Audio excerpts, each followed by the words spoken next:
कल जो लाठीचार्ज होगा ये काम बच्चे मारे जाएंगे। जेनजी कहते हैं ना अरविंद केजरीवाल का बेटा जेनजी है ना।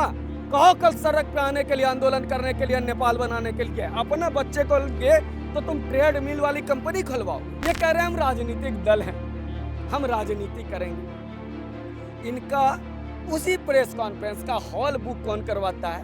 राष्ट्रीय जनता दल महाकरप्ट लालू यादव, चारा चोर की पार्टी का राज्यसभा सांसद संजय झा एक प्रेस कॉन्फ्रेंस के लिए कॉन्स्टिट्यूशनल क्लब अलॉट कराता है। किसे? वो उस तिलचट्टों को जो कह रहा है कि हम भ्रष्टाचार को मिटाने आए। तिलचट्टों का उपाय जूता है, वही लगेगा और वही लगता ही आया है। वो लोग कह रहे हैं कि कल आओ जंतर मंतर पे डंडे लेके और ब्लैक पेपर लेकर के। ये देश में ये जो किस तरह के तिलचट्टे निकल रहे हैं, इन्होंने परमिशन लिया नहीं है और ये कह रहे हैं कि हम राजनीतिक दल बनाएंगे। जो व्यक्ति शुरू से ही संविधान का साथ नहीं दे रहा है, संविधान को कम नहीं मान रहा है, वो कह रहे हैं कि हम आग लगा देंगे।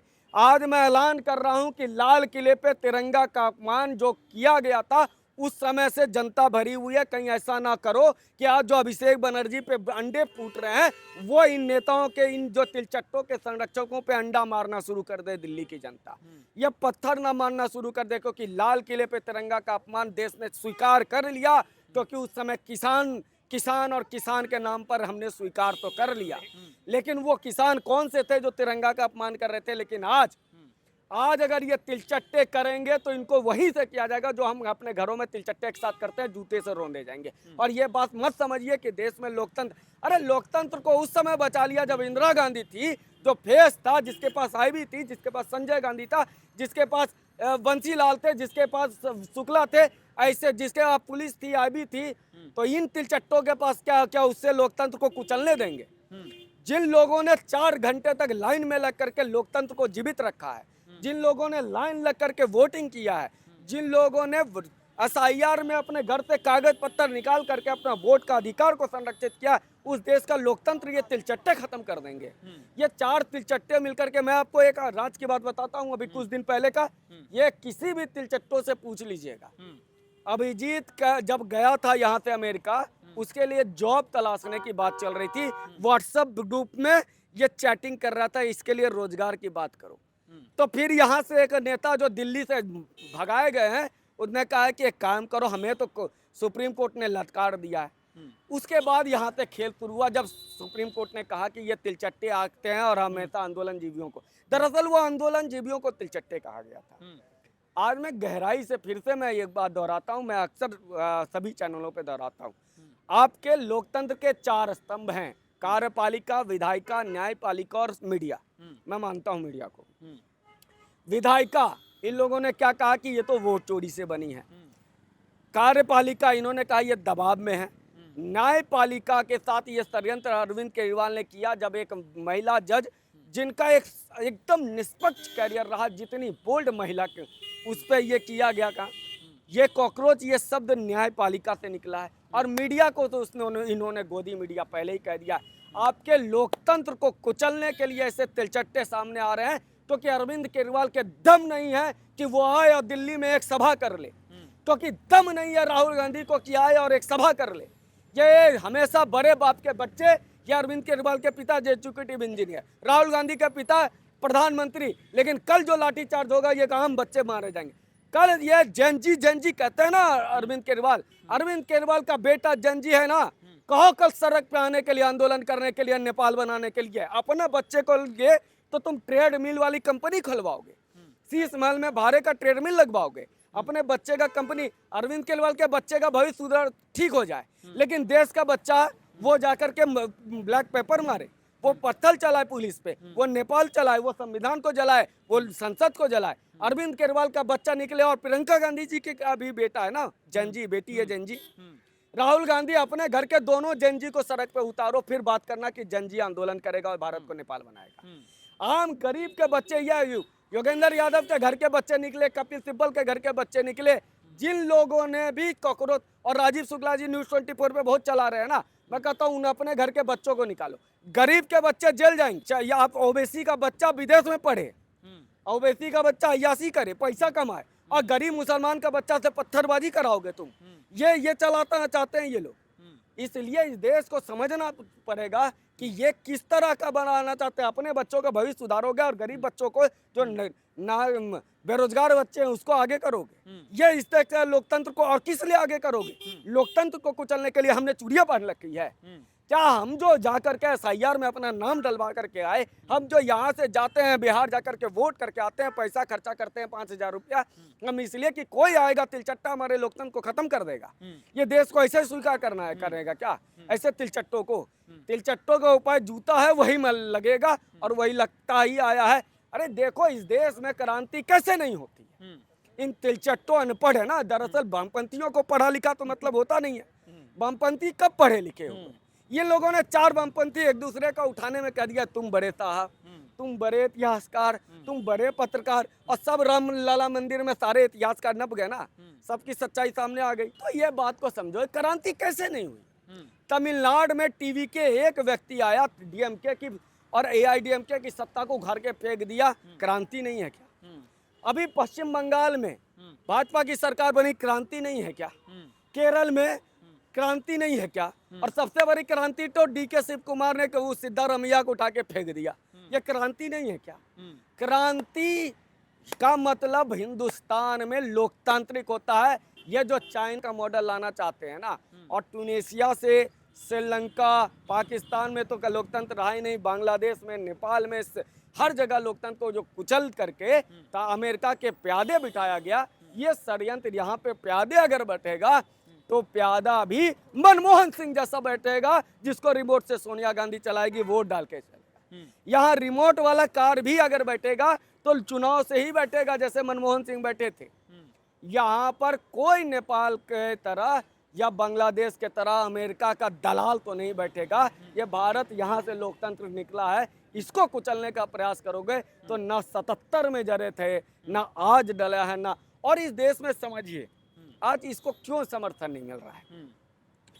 आज जो लोग भी कहते हैं क्रांति, आंदोलन, लोकतंत्र, अरविंद केजरीवाल ने इस देश को कितना ठगा है कि 74 के आंदोलन के बाद 40 साल लग गया था देश को 2012 में भ्रष्टाचार के खिलाफ आंदोलन करने में।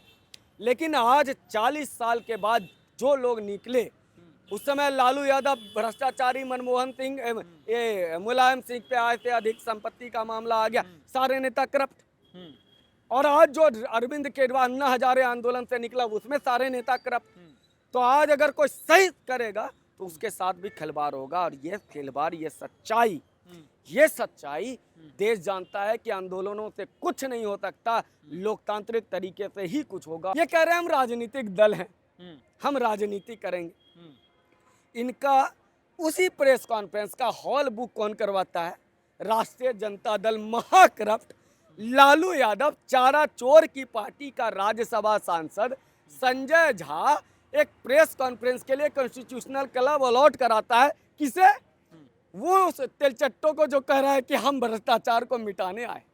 मतलब भ्रष्टाचार को मिटाने आए कॉकरोच जनता पार्टी का पहला प्रेस कॉन्फ्रेंस का कॉन्स्टिट्यूशनल क्लब बुक करा रहा है लालू यादव, भ्रष्टाचारी नंबर 1 चारा चोर का नेता। मतलब इससे बड़ा और क्या बेवकूफ बनाने की बात हो गई। तो इन तिलचट्टों को समझिए कि इसको बैकिंग कौन कर रहा है? मनोज झा, जिनका पंचायत मुखिया बनने का औकात नहीं। मनोज झा आपके घर में गाँव से आप जाओ, अब वहाँ से चुनाव लड़के मुखिया बन के दिखा दूँ, बड़ा लंबा लंबा भाषण, गला में गमछा डाली करे। ऐसे गला में गमछा डालने वाला हमारे यहाँ ना वो पान के दुकान पर बैठा रहता है, मनोज झा उसमें से एक।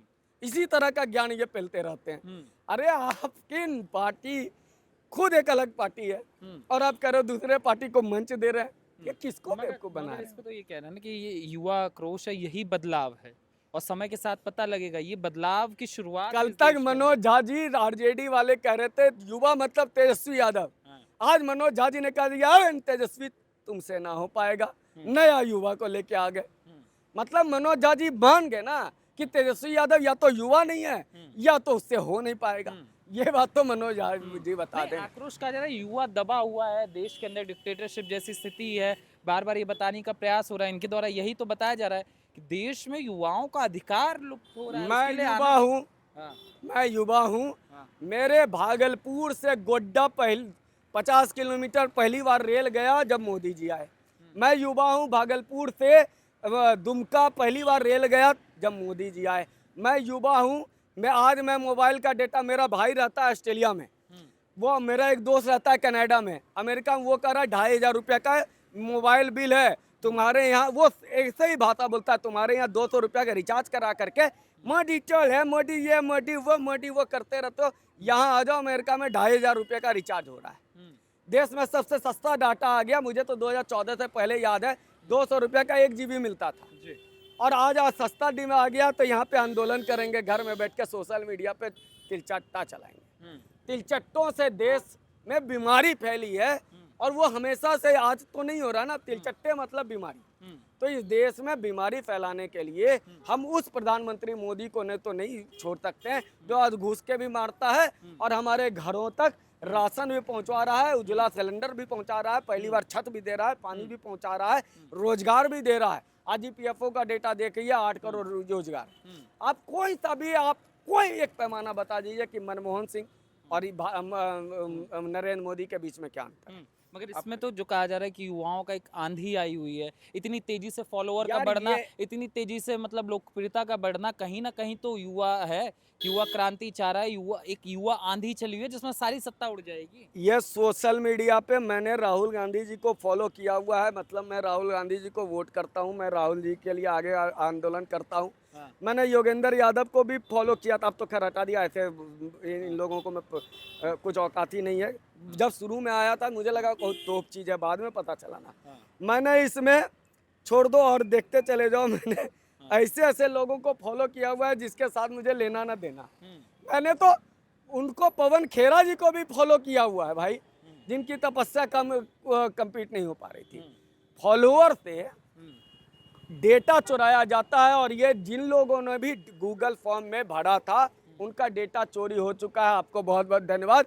कॉकरोच जनता पार्टी ने आपको चूना लगा दिया है। आपने गूगल फॉर्म भरा था, आपने पर्सनल डेटा डाले थे, वो सारे पर्सनल डेटा आपके बिक जाएंगे। ये जो कह रहे थे ना अभी, अरे पर्सनल डेटा मेरा क्या होगा, डेटा सेंटर बनाओ, फेसबुक आ गया। अरे फेसबुक 2010 से हमारा पर्सनल डेटा ले रहा है और आज तो कॉकरोचों ने पर्सनल डेटा भी तुम्हारा ले लिया जिसको तुम फॉलो करने गए थे। फॉलोअर से कुछ नहीं होता है, दरअसल उससे होता है जिससे दुनिया उस नियम को फॉलो कर रहे जिससे भारत विकसित भारत की तरफ बढ़ रहा है। आज एक ऐसा कोई मॉडल, ये लोग चिल्ला रहे हैं भारत 6ठे स्थान पे आ गया आर्थिक जगत में, तुम्हारे पिताजी लाए थे 4थे स्थान पे, क्या लाया था मोदी ही। तुम जिसको पीछे पिताजी करते हुए घूम रहे हो, जिसके कुत्ते का बिस्किट तुम खा रहे हो, उसके राज में 11वें स्थान पे थी भारत की अर्थव्यवस्था। मोदी जी 4थे लेके आए, आज 6ठे भी आया है तो मोदी जी के ही है। तुम्हारी औकात नहीं है 10 से ऊपर लाने। मगर युवा जो जन नायक हैं बताया जा रहा है, इनके समर्थक कह रहे हैं कि लद्दाख से एक जन नायक भी आ रहे हैं इनके समर्थक में। वो व्यक्ति जो कहता था चीन हम आए भारत में हमला करने के लिए, सोनम वांगचुक की आप बात कर रहे हैं। सोनम वांगचुक कौन है सुन लो, जिसने कहा कि चीन भारत पे हमला करे तो हम उसको रास्ता बताएंगे। और उसी समय एक दूसरा व्यक्ति हमारे नेता प्रतिपक्ष भी हैं, जब डोकलाम में मिरर डिप्लॉयमेंट था, इधर से चाइना की सेना और इधर हिंदुस्तान की सेना, तब ये राहुल गांधी मिले थे किससे, चाइना के अधिकारियों से, गुपचुप, बताया नहीं। इनसे पूछा गया तो कहा बताया, पहले बताया नहीं, अब बाद में जब फोटो चाइना ने लीक कर दिया, क्योंकि गद्दारों के साथ क्या होता है ये सबको पता है। राहुल गांधी का फोटो किसने लीक किया था, चाइना ने लीक किया था। चाइना ने जब फोटो लीक कर दिया उसके बाद ये कहने लगे हाँ किए थे, गए थे, मिले थे, डिप्लोमेसी। तो ये चोरी और सीना जोरी कर रहे। तो ऐसे सोनम वांगचुक समझिए देशद्रोही कितना बड़ा है, जिसने लेह लद्दाख जलाया वो दिल्ली जलाने आ रहा है, इस बात को समझ जाइए। और जिस दिन आमिर खान ने सोनम वांगचुक को केंद्रित करके फिल्म बनाया था, मैं उसी दिन समझ गया था कि ये देश हित का आदमी तो नहीं हो सकता।